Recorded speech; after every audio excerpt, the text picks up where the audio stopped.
Hello everyone. The question is, why do some metals like sodium, potassium, calcium, magnesium not occur in nature as free elements? कि जो elements हैं हमारे sodium, calcium, potassium and magnesium वो free state में क्यों नहीं मिलते nature में?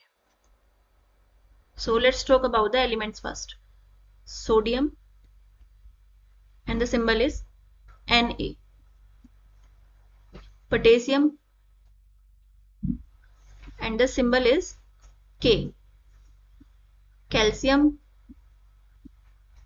symbol is Ca, and magnesium, the symbol is Mg.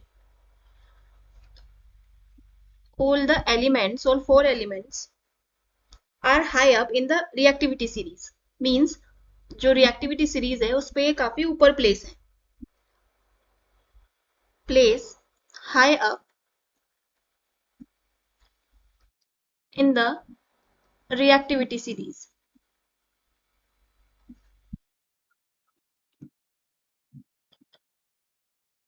And these are very reactive elements. And they all are metals.